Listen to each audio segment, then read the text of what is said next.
Sebenarnya mungkin mata kuliahnya itu tidak berbeda jauh dengan mata kuliah yang didapatkan pada waktu SMA. Nah, tapi sebenarnya mahasiswa sarjana IPB itu nanti diharapkan bisa menjadi seorang pembelajar yang tangguh gitu ya, memiliki kemampuan untuk menghubungkan satu bidang ilmu dengan bidang yang lain. Jadi interconnectivity. Kalau di tingkat 1 itu ada yang namanya Ormawa PKU. Jadi organisasi kemahasiswaan PKU. Hai mahasiswa baru IPB University. Bayangkan bagaimana langkah pertamamu di kampus terbaik bangsa yang setiap sudutnya menarik untuk dijelajahi. Selamat datang di Harmoni OMB Podcast. Podcast eksklusif yang menghadirkan para pemikir IPB dengan kiat-kiat, arahan, dan pesan berharga untuk menjadi mahasiswa baru. Selamat datang di Harmoni OMB Podcast, sebuah podcast untuk menambah pengetahuan mahasiswa baru terkait dengan lingkungan kampus di IPB University. Dan merupakan salah satu rangkaian dari OMB IPB atau Orientasi Mahasiswa Baru IPB University. Hari ini kita akan membahas terkait dengan makna dan juga urgensi PKU atau Pendidikan Kompetensi Umum, beserta dengan program multibudaya, serta kaitannya dengan kegiatan akademik dan organisasi kemahasiswaan. Bersama Asisten Direktur Bidang Pendidikan Direktorat Pendidikan Kompetensi Umum, Ibu Tri Fadila. Selamat pagi, Bu. Selamat pagi, Mbak Giva. Gimana, Bu, kabarnya Bu Dila nih? Alhamdulillah. Tadi aman ya, Bu, nyampe sini? Aman, deket kok. Deket ya, aman. Alhamdulillah. Nah, Bu, mungkin membahas-bahas para mahasiswa baru nih pasti belum pada tahu nih, Bu, kalau misalnya ternyata di IPB ini ada sistem PKU gitu, Bu, atau Pendidikan Kompetensi Umum, di mana mungkin mahasiswa baru tuh nggak langsung ke fakultas masing-masing gitu ya, Bu, ya, tapi ada program PKU dulu. Nah, di sini nih, Bu, PKU ini mungkin aku izin tanya-tanya ya, Bu, ya, terkait PKU. Nah, PKU ini kan seringkali dipandang sebagai masa transisi gitu, Bu, ya, dari SMA ke menjadi mahasiswa baru gitu di IPB. Nah, sebenarnya apa, Bu, tujuan utama bagi para mahasiswa baru di IPB untuk menjalankan PKU ini, Bu? Oke, baik. Saya mungkin pertama-tama akan disclaimer dulu ya untuk PKU ini. Jadi untuk para calon mahasiswa baru yang mendapatkan pendidikan di tahun pertama di Pendidikan Kompetensi Umum ini adalah mahasiswa baru untuk program sarjana. S1 ya, bukan. Jadi kalau untuk yang sarjana terapan atau vokasi itu tidak melewati pendidikan tahun pertama di PKU gitu ya. Nah, nih kalau dulu waktu zaman saya kuliah itu namanya tahap persiapan bersama TPB gitu. Jadi seperti sekolah kelas SMA kelas 4 kan gitu, betul. SMA kelas 4. Jadi sebenarnya mungkin mata kuliahnya itu tidak berbeda jauh dengan mata kuliah yang didapatkan pada waktu SMA. Nah, tapi sebenarnya pendidikan kompetensi umum ya, program pendidikan kompetensi umum yang diberikan kepada mahasiswa IPB program sarjana di tingkat 1 ini itu bukan sekedar SMA kelas 4 gitu. Jadi memang ya bisa dikatakan masa transisi, tapi kita berangkat dari sasaran dari pendidikan sarjana di IPB bahwa mahasiswa sarjana IPB itu nanti diharapkan bisa menjadi seorang pembelajar yang tangguh gitu ya, kemudian juga bisa memiliki bekal yang minimal untuk menghadapi perubahan di masa depan yang sangat cepat gitu ya. Jadi mahasiswa di PKU nanti akan dibekali dengan literasi fondasional literasi atau literasi dasar, kemudian juga dibekali skill set ya yang mungkin teman-teman mungkin ada yang pernah sering dengar juga nih 4Cs gitu. Jadi kemampuan untuk berpikir kritis, critical thinking, dan memecahkan masalah kompleks atau complex problem solving. Kemudian juga memiliki kemampuan untuk bekerja sama atau berkolaborasi, collaboration. Kemudian juga memiliki kreativitas atau creativity.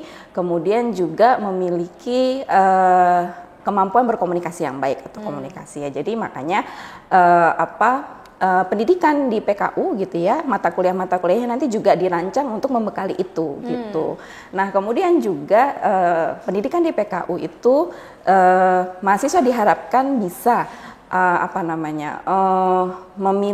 memiliki kemampuan untuk menghubungkan satu bidang ilmu dengan bidang yang lain. Jadi interconnectivity. Jadi mengapa di PKU itu selain ilmu-ilmu dasar juga ilmu-ilmu yang macam-macam gitu. Jadi mungkin ada yang bertanya, kenapa sih saya mungkin masuknya milih jurusannya nih bidangnya mungkin kesehatan atau MIPA, tapi kok masih harus belajar ekonomi atau sosial. Nah, itu karena ada literasi dasar yang harus diberikan. Jadi termasuk literasi baca tulis, literasi numerasi yang mungkin sudah diberikan pada saat SMA. Kemudian ada tambahan literasi sains, makanya diajarkan metode ilmiah di beberapa mata kuliah gitu ya. Kemudian literasi finansial, makanya belajar ekonomi, ya kan? Literasi digital nih, makanya belajar berpikir komputasional, ada namanya mata kuliah di PKU ya. Kemudian juga literasi yang berhubungan dengan sosial dan budaya. Seperti itu ya. Tadi kita sempat membahas terkait dengan kolaborasi dan juga mungkin karena PKU ini unik ya Bu ya, karena nggak cuman kayak satu kelas isinya satu fakultas yang sama gitu, tapi kan memang sangat-sangat banyak dan beragam gitu. Nah, membahas ini PKU itu juga sering disebut sebagai program dengan aspek multibudaya. Gitu, Bu. Nah, sebenarnya apa yang dimaksud dengan multibudaya, Bu? Mungkin bisa dijelaskan ke teman-teman mahasiswa baru, Bu. Ya, jadi kalau untuk aspek multibudaya mungkin ya sejarahnya cukup panjang juga ya Mbak ya, karena dulu IPB juga sempat dikenal sebagai kampus rakyat gitu ya. Karena dan dulu IPB juga 70% adalah mahasiswanya adalah mahasiswa dari jalur undangan atau namanya dulu USMI, undangan seleksi masuk IPB gitu. Jadi mahasiswa IPB itu menerima mahasiswa dari latar belakang budaya dari Sabang sampai Merauke gitu ya. Kemudian selain latar belakang budaya juga ya agama, sosial ekonomi dan sebagainya. Nah, kemudian sebelum masa Covid gitu ya, sebelum di tahun 2020 ya, mahasiswa tingkat 1 IPB yang sedang menjalani pendidikan kompetensi umum itu diwajibkan untuk tinggal di asrama. Tinggal di asrama? Betul, tinggal di asrama. Nah, jadi selama tahun pertama tinggal di asrama, pusat pembinaan multibudaya itu dipusatkan di asrama. Di asrama. Jadi tujuannya apa untuk kegiatan multibudaya ini? Jadi untuk ya tadi karena mahasiswa itu dengan berbagai latar belakang, ya kita menginginkan adanya inklusivitas. Jadi untuk menciptakan suasana atau atmosfer yang kondusif bagi pengembangan intelektual, minat bakat, kemudian juga keberagaman, toleransi. Nah itu intinya saling harmonis gitu ya antara mahasiswa dengan berbagai latar belakang. Ya. Nah, jadi kalau sejak Covid ya, kemudian waktu pada saat Covid kan kita online ya, jadi nggak mungkin di asrama ya. Nah, jadi setelah kemudian kembali kegiatan perkuliahan dilaksanakan secara offline atau luring, asrama itu juga menjadi tidak wajib sebenarnya, tapi program pembinaan multibudaya itu tetap ada.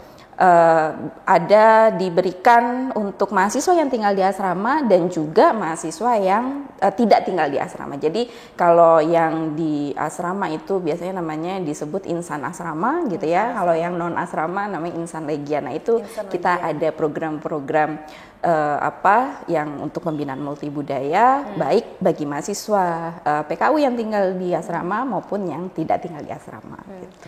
Nah, tadi menyinggung dengan banyaknya kegiatan-kegiatan program-program. Mungkin tadi lebih fokus ke aspek multibudaya. Sekarang kalau misalnya Bu, dalam masa PKU itu apa saja Bu kegiatan-kegiatan yang biasanya dijalankan oleh mahasiswa gitu Bu? Biasanya apa aja nih Bu program-programnya? Jadi tentu saja ada kegiatan akademik dan non akademik ya. Nah, kalau kegiatan akademik tentu saja yang seperti teman-teman mungkin yang kakak mahasiswa sudah jalani gitu ya, kuliah, kemudian responsi praktikum gitu ya. Nah ini suka kalau di PKU sampai angkatan yang kemarin ya 61 ya. Nah itu masih ada klaster ST, klaster SS. Nah ini ada yang ST ada praktikum, SS nggak ada praktikum. Nah itu yang kadang suka anak-anak yang klaster SS suka bangga gitu ya. Iya betul ya. Nah itu kemudian Kemudian tadi kegiatan-kegiatan yang dikemas dalam rangka pembinaan multibudaya. Nah, satu lagi mungkin untuk yang tinggal di asrama itu ada yang namanya senior residence. Jadi senior residence ini yang kakak kelas ya, kakak senior yang mendampingi mahasiswa yang tinggal di asrama, kemudian yang juga sebagai penggerak pada proses pembinaannya itu. Jadi yang mengadakan tadi social gathering, kemudian sebagai panitia mungkin ya, atau PIC dari kegiatan-kegiatan asrama yang lainnya, termasuk yang porseni itu juga ya. Nah, kemudian juga kegiatan kemahasiswaan tentu saja. Jadi di PKU itu kalau misalnya di level fakultas IPB itu ada organisasi kemahasiswaan fakultas gitu ya, atau BMKM gitu ya kalau di IPB. Kalau di tingkat 1 itu ada yang namanya Ormawa PKU. Jadi organisasi kemahasiswaan PKU ada 2. Ormawa eksekutif dan Ormawa legislatif gitu. Jadi itu nanti juga mahasiswa PKU bisa juga terlibat sebagai pengurus dari organisasi tersebut, atau juga terlibat sebagai panitia-panitia dari program kerja ya, dari program kerja yang atau kegiatan dari organisasi Ormawa PKU. Nah, Bu. Ya. Tadi ngomong-ngomong terkait dengan PKU nih, Bu, ada lagi keunikannya, yaitu adalah di mana teman-teman mahasiswa ini satu kelasnya itu gak cuman ada satu fakultas, tapi beragam, Bu, ya fakultasnya. Nah, di sini nih, Bu, yang menariknya adalah dalam PKU ini mahasiswa dari rumpuan tadi ada SS, ada S dan juga ST dari bagian sains sosial dan juga sains teknik. Nah, itu kan ada bakal belajar bareng gitu ya, Bu ya, bakal belajar bareng, bakal ada di satu gedung yang bareng. Nah, sebenarnya ada nggak sih, Bu, tujuan tertentu dari mungkin adanya penggabungan ini dan juga interaksi mereka sebagai mahasiswa gitu? Iya, betul. Ya, tentu saja ya, Mbak ya. Jadi ini semua mendukung dalam rangka tadi ya pencapaian sasaran pendidikan di PKU ya. Jadi tadi baik dari yang termasuk yang pembinaan multibudaya gitu ya.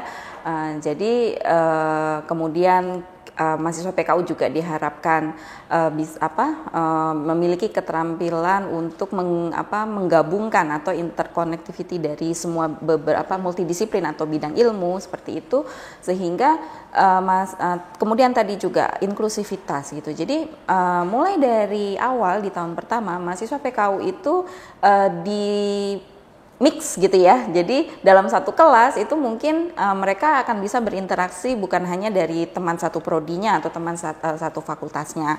Nah, itu tadi tujuannya, dan satu lagi dari situ mereka sudah mulai membangun networking. Membangun networking. Jadi temannya tuh nggak seperti kata dalam tumurnya, temennya itu lu lagi gitu ya kan. Kalau keluar di dalam kuliah ketemunya dia nanti ngerjain kelompok sama dia lagi gitu kan. Nah, tapi nanti begitu naik ke departemen nanti ketemunya dia lagi kan, nggak mau seperti itu ya. Jadi di awal itu ya bangunlah networking sebanyak-banyaknya. Kamu akan ketemu dengan teman dari berbagai fakultas gitu kan, dari berbagai jurusan gitu. Siapa tahu nanti ke depannya ada project multidisiplin gitu ya. Oh, aku butuh teman dari yang ngerti cara membibitkan ikan. Nah, itu aku waktu tingkat 1 punya teman nih orang perikanan. Nah, itu bisa dimanfaatkan seperti itu. Nah, Ibu, kita udah mencapai ke sesi terakhir nih, Bu.